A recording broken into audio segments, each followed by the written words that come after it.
let's dive into this group, Julie, because I'm looking at it here. You see Netherlands, you see Vietnam, and then I'm looking at the three teams in that playoff. Yes, Cameroon and Thailand, but I think it's most likely that it'll be Portugal that ends up coming out of that playoff. So I look at that group, Julie. I think Netherlands, not only do we know them from the World Cup final in 2019, we know them from the knockout round of the last Olympics. They gave the U.S. all they could handle there. And then you think about that Portugal team that we saw at the Euros over the summer. They were pretty good. So I see this group, and I see it as pretty difficult, especially given how the U.S. has been playing of late. How would you rate the difficulty of this group? I actually see it as a very doable group.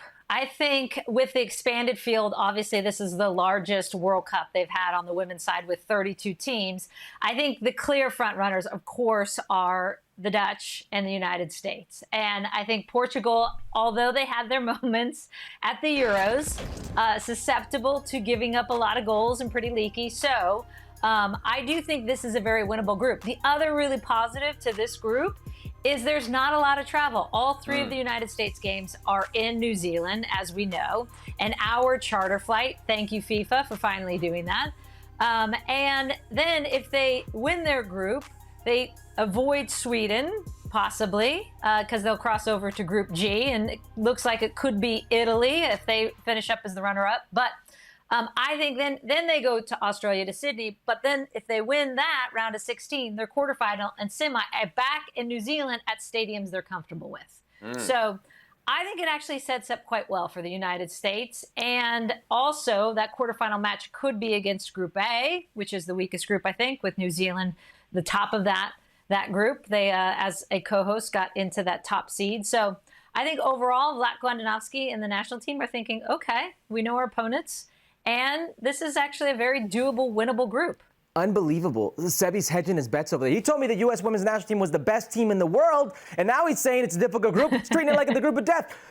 Julie, I want to know, all right, if this isn't the group of death, because it obviously isn't, very favorable group and cross, what is the group of death? Is there a group of death? You know, there's less a group of death because of the expanded field, but I think those first two groups you're seeing right there are your two toughest groups, Group B and Group D. I would actually probably list Group B as the tougher one because you have the co-host and Australia in that group. We know Ireland had to get through on playoff, but they've been looking strong. Nigeria can always create problems for you. Canada, obviously, Olympic gold medalists. I think they were a bit unlucky not to be seeded in pot one. Spain got that seed, so Canada gets into this tough group. But that Group D is equally tough as well. Denmark, China, and England. And we'll see what the playoff group is out of that. But in general, it's pretty clear with this setup, as so many teams in the expanded field, who your top two are pretty much in each group.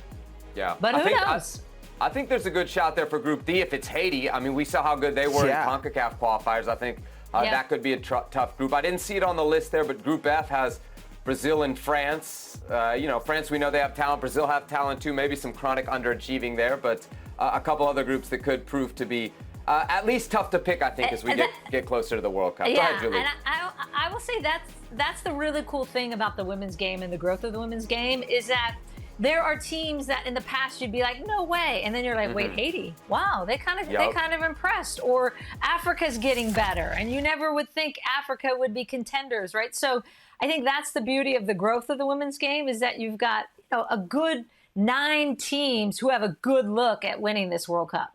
Okay, so let's focus here on the cruce, as Herc will call it, or what the bracket really looks like, Julie, because you kind of touched on this. The first game could probably be against Italy, and maybe Argentina, right? Second place out of Group G. The quarterfinal would be, as you say, very likely against the Group A winner. That's New Zealand's group. The best team, if we go off ranking in that group, would be Norway, but they were terrible at Euros, so that could be a very accessible game for the U.S. Even beyond that, Julie, the semifinal is probably the Group C winner.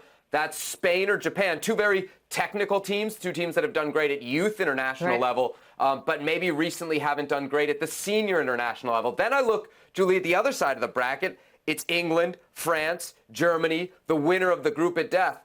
The bottom line question here is, are we headed to a USA-England rematch in the final of the World Cup? Settle down, Sebi. Settle down, Sebi. You Tell me I'm wrong. ever beware the person beware the person who looks ahead like that. I mean, yes, you do think, and this is actually the first time I've ever thought this way about the U.S., which is not a good sign, by the way, is like, oh, great. The U.S. avoids, as you just listed, all those teams. I think there was 5 teams out of the top 9 teams that are on the other side of the bracket. And then I catch myself and I'm like, what? Come on, we always want to play the best. Let's go through everyone. I mean, literally, the U.S. had to roll through all of Europe, the best teams in Europe, to win the last World Cup. So I don't like that mentality. But Yes, it does possibly juicily, is that a word?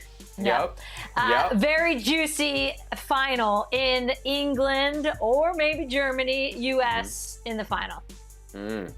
USA, England. A rematch not just of the game that we just saw at Wembley, which was fantastic, full of controversy, but also, of course, the semifinal at the 2019 World Cup that the USA won thanks to a huge save from a listener. So there we have it. Maybe, just maybe, headed to a USA-England final at the World Cup. But well, thank you very much for watching ESPN on YouTube. For more sports highlights and analysis, be sure to download the ESPN app. And for live streaming, premium content, and let's not forget as well, ESPN FC 7 days a week. Subscribe to ESPN+.